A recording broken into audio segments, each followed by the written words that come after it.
We're witnessing unsettling echoes of the forces that once empowered Hitler, this time wearing Maga hats. Are we on the same path as 1930s Germany? No, it's not a perfect one-to-one. But emotionally and structurally, the parallels are hard to ignore. The ingredients are there: economic anxiety, scapegoating, dehumanization, relentless propaganda, and a charismatic strongman promising national restoration through exclusion and division.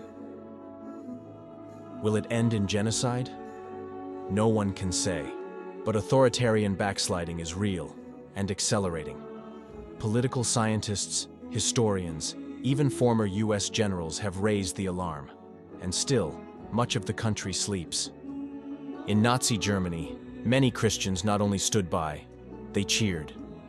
Today, Trump's base includes millions of deeply religious Americans, waving Bibles, praising cruelty, and justifying exclusion in the name of nationalism. Not secular progressives, but often evangelical leaders preaching tribalism over compassion. Stephen Miller, the Himmler parallel. Miller, the architect of Trump's most draconian immigration policies, is arguably the most zealous anti-immigrant figure to hold power in modern US history. Ironically, and tragically, Miller is himself Jewish. His uncle, Dr. David S. Glosser, a retired neuropsychologist and professor, wrote a scathing 2018 op-ed in Politico, calling Miller an immigration hypocrite. If my nephew's ideas on immigration had been in force a century ago, our family would have been wiped out. Their Jewish ancestors fled pogroms in Belarus and arrived in the US just before restrictive immigration laws would have barred them. Glosser described watching, with dismay and increasing horror, as his nephew championed policies that, in his words, repudiated the very foundation of their family's American story. Stephen Miller reminds me of Heinrich Himmler, head of the SS and one of the chief architects of the Holocaust. Both men weaponized bureaucracy to carry out systematic cruelty, cloaking in law and order what was, at its core, racial persecution.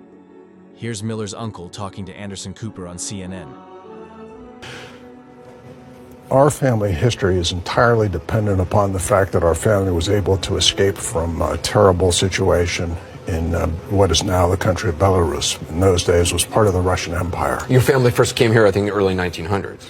The first of our particular group came over in 1903. They worked for a while peddling fruit and doing sweatshop work, and then they were able to round up enough money to bring over the rest of the immediate family. Everybody else who didn't make it, they were all swept away in the Holocaust and dead. And so you're saying the hypocrisy well, let's put it simply. Had we not been able to enter America when we did, Stephen Miller would never exist. But that's the sorts of things which were said about Jews, Irish, Poles, Hungarians, and virtually Italians, Sicilians, Sardinians, everybody from Southern Europe, Eastern Europe, from the Balkan countries, were all condemned and vilified by the so-called America Firsters of their day. These people were described frequently as slime pumped out of the mud tanks of Europe, rapists, murderers. Tom Homan, the new Gestapo. Trump's current border czar, Homan, was reappointed in November 2024 to oversee a sweeping immigration crackdown, and he's wasted no time setting the tone. When a federal court blocked deportation flights under the Alien Enemies Act, Homan waved it off. I don't care what the judges think. He went further, justifying racial profiling outright. In a recent interview, he said, "ICE and Border Patrol don't need probable cause. We get our typical facts based on location, occupation, physical appearance, and actions." In other words, looking Latino is now cause for suspicion. Courts in California have already ruled that stops based solely on race or ethnicity violate constitutional rights, but that hasn't stopped Homan, or Trump, from doubling down. Congresswoman Yvette Clarke put it bluntly. Trump's thugs, bragging about getting away with it. Homan has also echoed great replacement theory rhetoric, framing immigration as a Democratic plot to flood the country with voters of color. He's painted Biden's border policy as a globalist conspiracy, with help from NGOs, religious charities, and the UN. Homan reminds me of Heinrich Müller, the Gestapo chief.